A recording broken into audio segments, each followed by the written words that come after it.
तो hi friends, good morning, जय जगन्नाथ। तो बर्तमान मु ड्यूटी आसली फाइनाली। बर्तमान तो नाइट शिफ्ट चलती आसी जस्ट पहुंचली। तो चलतु आज ब्लॉग को स्टार्ट करवा। मैंने बर्तमान ड्यूटी आसली बर्तमान सबकि करने पड़ो। देखो बाहर जगह जड़े जन भावती बाहर जाकि पाने जो गाँव में बुलाबुली करती भावती बहुत खुशी रोच बाहर बहुत एंजॉय करते। एक्चुअली सेटा ठीक नुह। तो बाहर बहुत परिश्रम करने पड़ुची।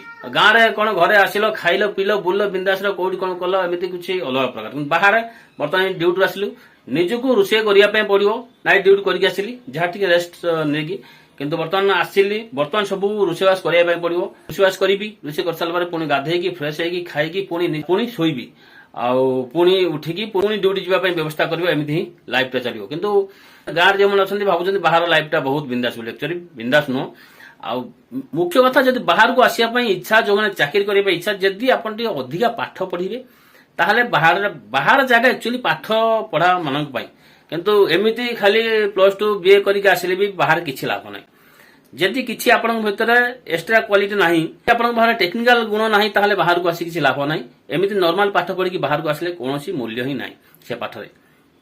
तेणुक बाहर को आसापी जो आज युवपीढ़ी मैंने भावुं आम बाहर को जीवु चाकरी करूँ तो चाकरी कौन कर आसी कौ कंपनी आसी कम कर से कम यदि गाँव में करते कि गोटे बिजनेस करते से बहुत उन्नति हो पारते। एटी आसिक 8 घंटा 12 घंटा आसिक खटुंट खटी खटिकी टंका 12-15 हजार टका कमाउंट से पिला फ्यूचर किसी ना।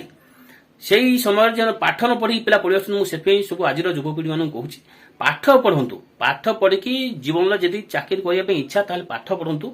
पाठ पढ़ी बाहर को आसिले आप भल भाव चाकरी पाइबे आ भल भाव लाइफ टाक एंजॉय करें। ना एमती आम भाया बहुत पिला भी आसते बाहर आसते चाकरी करने बाहर कौन कर जो बाहर अच्छा से निश्चित भाव में जापे कि गाँव अच्छा जो जान नी जो बाहर गाँव को फेरुंट से देखिकी भाव आम भी जीवु चाकरी करूँ भाई किसी ना भाई जदि पाठ साठ भल भाव पढ़ो बाहर को आस पाठ न पढ़ गाँव रुह चाष कर ना बर बिजनेस कर सबुठ बेटर।